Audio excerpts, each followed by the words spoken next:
조선시대 서울의 물자 유통 및 수운 경제와 관련한 송파역, 광나루역, 한강진역에 얽힌 이야기를 해볼 예정인데요. 서울의 수운 경제를 알아보기에 앞서 조선 후기에 일어난 변화들에 대해 알아봐야 합니다.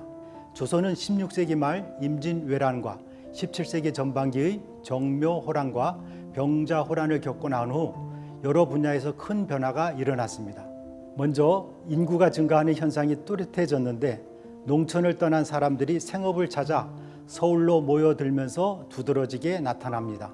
인구 구성에도 변화가 생겼을 뿐만 아니라 비농업 인구와 소비 인구의 증가로 시전 이외에 이현, 칠패, 마포 등의 새로운 교역처가 형성되어 시전 상인 이외에 경강 지역 여러 포구를 배경으로 사상인의 성장이 두드러지고 서울의 상권이 확대되는 계기가 되었습니다. 경강 지역에서 이루어지는 상품 교역은 17세기 중엽 이후 더욱 확대되어 경강의 여러 포구가 주요 교통로로서뿐만 아니라 주변의 장시와 연계하며 상품 교역의 중심지로 떠오르게 되었습니다.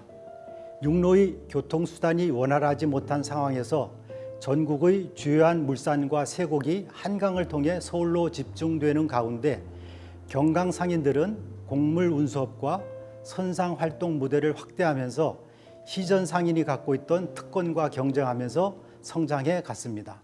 한강의 여러 포구를 중심으로 이루어진 교통로와 상품 유통 구조는 개항기 이후 철도의 개설과 교량의 설치, 발동기선의 운행 등으로 급변하였는데 이에 따라 한강 일대를 배경으로 활동하던 상인들과 상품 교역 시설은 변화한 현실을 인정하고 새로운 돌파구를 마련하기 위한 방도를 강구해야만 했습니다.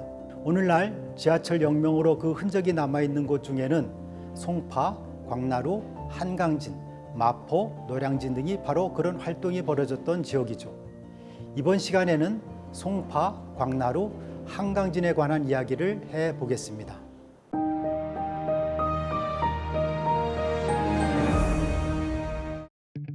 송파역의 이름은 이곳이 소나무가 우거지고 삼남의 물살이 모이는 송파나루가 있던 것에서 유래합니다. 송파장이 개설된 시기는 18세기 초엽으로 추정되는데요. 송파장은 19세기 이후 전국 15대 장시 하나로 이름을 날릴 정도로 번창했죠. 송파장에는 한강 상류 지역의 강원, 충청, 경상도에서 생산된 미곡, 목재, 석재, 과일, 약재, 도자기와 면포, 마포, 무명, 비단 등의 직물류, 그리고 연초 등 각 지방의 토산물이 모여들었습니다. 19세기 초 광주의 송파와 삼전도를 배경으로 활동하는 상인들은 서울로 들어가는 어물의 물량과 가격을 조정할 정도로 상권을 장악하고 있었습니다. 송파장은 개항기에 들어오면서 빠르게 쇠퇴해 갔는데 갑오개혁 이후 시전 상인들이 가지고 있던 각종 이권이 폐지되어 이들과 연계된 송파의 상인들도 마찬가지로 힘을 잃게 되었습니다. 또한 철도, 기성과 같은 근대적 교통시설의 등장은 이들에게 커다란 타격이었죠. 송파장은 1925년 을충년 대홍수를 만나 송파 지역 270여 가호가 모두 유실되었고 마침내 송파장은 흔적도 없이 사라지게 되었습니다. 송파의 근거지를 가지고 있던 사람들은 가락동으로 옮겨 살게 되었고 이곳을 새 송파마을이라고 했습니다. 이후 송파장을 위축시키는 상황이 또 일어났는데 바로 1929년 경성부 동대문 밖 숭인동에 도수장의 설치와 우시장의 개설입니다. 1936년 광진나루의 광진교가 가설되면서 강원도와 경기, 충청도 동북부로 통하는 차량 통행과 상품 유통이 이곳을 통하면서 송파장은 역사 속으로 사라지게 됩니다. 현재 송파 일대는 잠실 지역 개발 후 유통과 금융의 중심지로 부상했죠. 다음 광나루역의 이름은 가까운 곳이었던 한강의 광나루에서 유래합니다.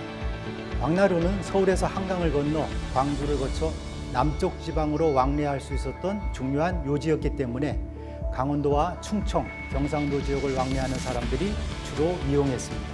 광나루의 기능이 크게 변하게 된 것은 일제강점기부터인데요. 1910년대까지는 나룻배를 이용한 수송 기능이 그런대로 유지되었으나 1920년에 들어와서는 발동기선, 화물차, 버스 등의 운송이 본격화되었습니다. 기계가 사람을 대신하게 되면서 나루터를 배경으로 생계를 이어가는 사람들에게도 큰 변화가 나타나게 되었습니다. 또한 1936년 10월 광진교가 설치되면서 광나루는 그 기능을 완전히 잃게 되죠. 현재 광나루가 있던 지상으로 광진교, 천호대교가 강북과 강남을 연결해주고 있으며 한강 아래로 5호선 지하철이 광나루역과 천호역을 이어주고 있습니다. 그리고 인근에는 동서울 터미널과 대형 유통점인 테크노마트가 들어서 있고 한강 건너 대형 백화점과 유통점 등이 있는 상권을 형성하여 과거 번창했던 모습의 일부를 보여주고 있습니다. 마지막 한강진역의 이름은 한남동과 한강 건너편 강남의 신사동을 이었던 나루와 군영이 있던 한강진에서 유래합니다.